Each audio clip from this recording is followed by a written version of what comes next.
72व्या national स्पर्धा जवळ आलेल्या आहेत. त्यासाठी महाराष्ट्राने आपला कबड्डीचा संघ जाहीर केला आहे. या संघात कोणत्या खेळाडूची निवड झाली आहे, कोणत्या खेळाडूची निवड झाली नाही आहे, कोणत्या खेळाडूंना अन्याय झाला आहे, या स्पर्धेचा इतिहास काय आहे, या स्पर्धेचा महत्त्व काय आहे आणि महाराष्ट्रासाठी ही स्पर्धा किती महत्त्वाची आहे, या सर्व गोष्टी आपण जाणून घेणार आहोत या व्हिडिओमध्ये. नमस्कार मित्रांनो, मी गजानन स्पोर्ट्स मराठीमध्ये तुमच्या सर्वांचं स्वागत करतो.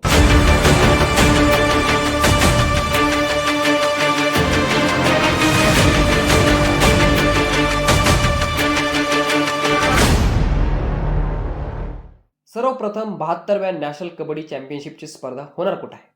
ही स्पर्धा होणार आहे गुजरातमध्ये वडोदरा येथे. 24 फेब्रुवारी ते 27 फेब्रुवारी दरम्यान ही स्पर्धा आयोजित केली आहे आणि यात जवळजवळ 35 राज्यसंघ आणि 2 सर्व्हिसेस संघ, एक सर्व्हिसेस आणि रेल्वेचे 2 संघ असणार आहेत. स्पर्धा प्रो कबड्डीच्या दृष्टीने अत्यंत महत्त्वाची मानली जाते. प्रत्येक संघात 14 खेळाडू असतात. 85 किलोग्रॅम वजन हे जास्तीत जास्त खेळाडूंचं असायला पाहिजे आणि ही स्पर्धा मॅच स्वरूपात खेळवली जाते. या स्पर्धेचा इतिहास पाहायचा तर सर्व्हिसेसने सर्वाधिक 34पेक्षा जास्त वेळा, रेल्वेजने 11पेक्षा जास्त वेळा, महाराष्ट्राने 5 वेळा या स्पर्धेचं विजेतेपद पटकावलेलं आहे. मित्रांनो, प्लस जास्त वेळा म्हणजे या स्पर्धेचा इतिहास अजून प्रॉपरली माहिती नाही, कुठल्या इंटरनेट साईटवर मला प्रॉपर भेटला नाही. त्यामुळं 35पेक्षा जास्त, 11पेक्षा जास्त, 5 असे आकडे थोडेसे अंदाजाने लावायला लागतात. तर महाराष्ट्राने या नॅशनल स्पर्धेसाठी कोणकोणत्या खेळाडूची निवड केली आहे हे सर्वप्रथम आपण पाहूयात.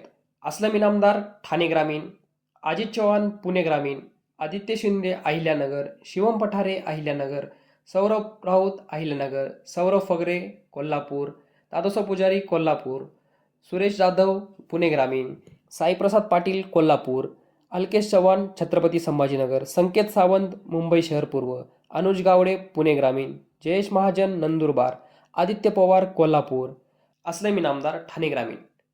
मला वाटतं प्रो कबड्डीच्या अपयशानंतर, फायनलमधील अपयशानंतर, स्वतःच्या वैयक्तिक कामगिरीच्या अपयशानंतर असलमसाठी ही स्पर्धा खूप महत्त्वाची आहे. असलमच्या कॅप्टनशिपबद्दल काहीच म्हणणं नाही, पण त्याचा स्वतःचा परफॉर्मन्स त्याला या स्पर्धेत सुधारावा लागणार आहे आणि कदाचित आपल्या या संघाचा कर्णधारही असलमच असेल. यानंतर अजित चव्हाण, युवा खेळाडू, सर्वांनाच इम्प्रेस केलेला आहे त्याने आणि प्रो कबड्डीमध्ये असेल, लोकल टुर्नामेंटमध्ये असेल, त्याची धमाकेदार कामगिरी सुरू. तिसरा खेळाडू आहे आदित्य शिंदे अहिल्यानगर. या खेळाडूंनी सर्वांना प्रो कबड्डी लीगमध्ये सर्वांना इम्प्रेस केलेलं आहे. जबरदस्त धमाकेदार कामगिरी आहे, त्यामुळे या खेळाडूची निवडही यावेळेस महाराष्ट्राने केलेली आहे. शिवम पठारे अहिल्यानगर, प्रो कबड्डी लीगचा आणखी एक सुपरस्टार आणि या नॅशनल स्पर्धेसाठी महाराष्ट्राचे प्रशिक्षक आहेत रमेश भिंडगिरी सर.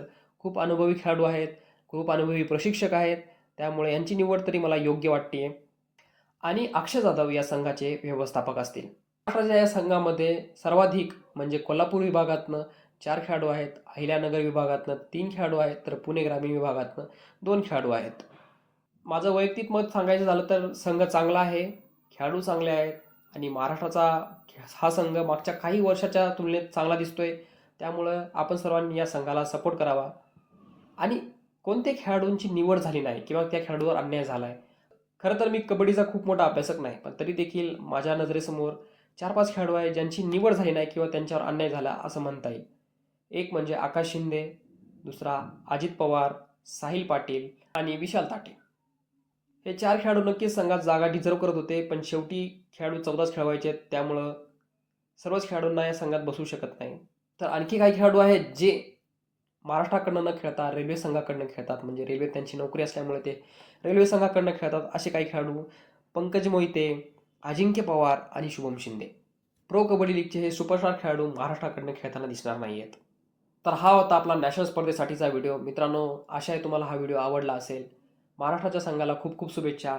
आणि तुम्हाला या संघाबद्दल काय वाटतं, कोणत्या खेळाडूंची निवड व्हायला पाहिजे होती, कसं तुम्हाला वाटतं, आम्हाला कमेंट करून नक्की कळवा. तुर्तास धन्यवाद.